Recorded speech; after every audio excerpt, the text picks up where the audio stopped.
Hi, I'm Nadine, and in this channel we talk about personal growth and self-improvement related stuff. And today in this video, I'm here with world's one of the best personal finance books of all time, that is The Rich Dad Poor Dad by Robert Kiyosaki. In this book, Robert Kiyosaki shares six best lessons of finance related to finance. But before diving into those six chapters, we'll first talk about the introductory part of the book, in which Robert shares his story, like how he started his journey of financial success. So, Robert begins the story by saying, I had two fathers. One was rich and one was poor. One was highly educated, had a lot of degrees, but the other was not that educated. Both were successful in their careers and earned substantial incomes. Yet one suffered financially, struggled financially, and the other was richest man in Hawaii.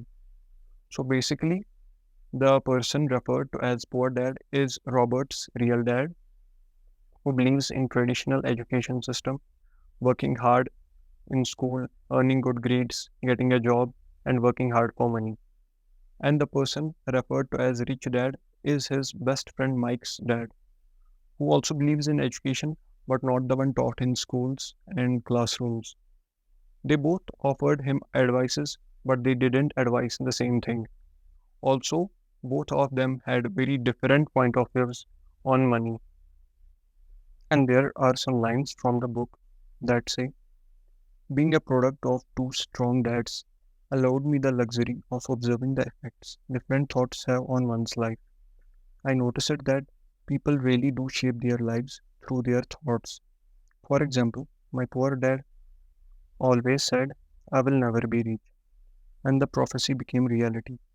My rich dad, on the other hand, always referred to himself as rich. He would say things like, I'm a rich man, and rich people don't do this, even when he was flat broke after a major financial setback. He continued to refer himself as a rich man. He would cover himself by saying, there is a difference between being poor and being broke. Broke is temporary, poor is eternal. The power of our thoughts may never be measured or appreciated, but it became obvious to me as a young boy that it was important to be aware of my thoughts and how I expressed myself. I noticed that my poor dad was poor not because of the amount of money he earned, which was significant, but because of his thoughts and actions. So, looking at the thoughts of both fathers and also the result their thoughts had on their lives, made Robert choose to follow rich dad's advices about money. And throughout the course of his life, these advices revolved around six main lessons, which we will discuss now. So, talking about the first chapter or the first lesson, that is, the rich don't work for money. In this chapter, Robert explains how wealthy people think differently about money.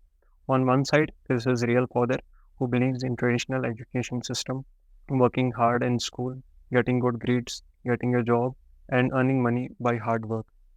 On the other hand, his rich dad teaches him that the rich don't work for money. Instead, they make money work for them. And this mindset is important to achieve financial success in life. One key lesson from this chapter is to understand the power of fear and desire. The fear of not having money drives many people to work hard and settle for job security. And desire, on the other hand, makes people spend more money on liabilities than on assets. So, what's liabilities and assets? According to Robert, asset is something that puts money in your pocket, and liability is simply something that takes money out of your pocket. The rich dad focused on the importance of financial education in order to understand how money works instead of working for money. The rich focus on acquiring assets, which can be investing in business, investing in stocks, bonds, investing in real estate, and other stuff that generates cash flow. Robert himself learned this lesson when his rich dad gave him and Mike a job where they first worked for a very little money but later worked for free, but learned valuable lessons that helped him understand how money works, which helped him recognize opportunities and think creatively about generating money. And this laid the foundation for his future success.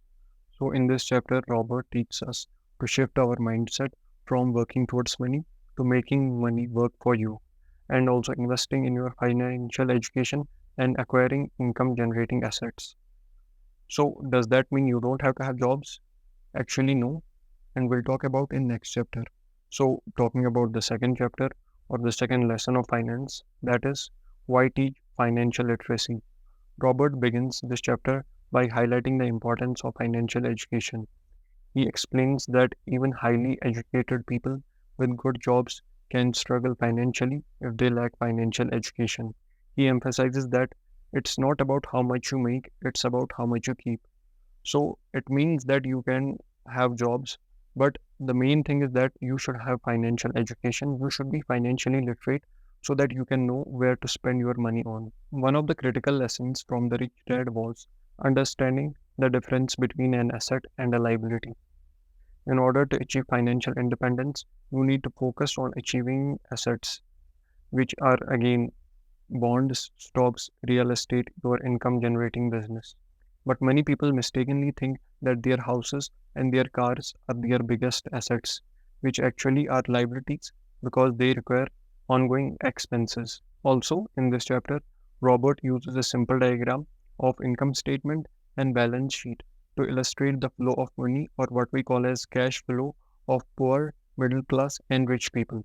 So, this is the cash flow pattern of a poor person. His salary is his only income, and he spends it on the expenses, that is, taxes, rent, food, transportation, clothes. He has no assets and no liabilities. This is the cash flow of a person in the middle class family. Again, the only source of income is salary. He spends his salary on liabilities like mortgage, car loan, credit card debt, and school loans.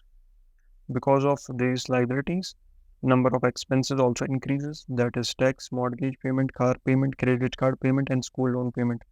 And again, he saves nothing. The cash comes and goes. This is the cash flow pattern of a rich person, in which he invests his income on assets. He focuses on increasing the number of assets like real estate, stocks, bonds, intellectual property, etc.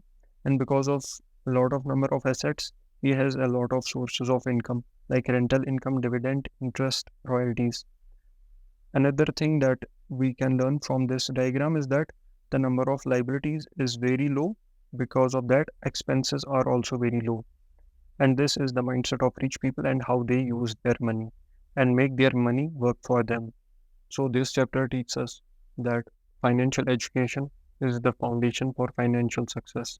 By understanding the difference between assets and liabilities and focusing on acquiring income generating assets, you can create a solid financial future.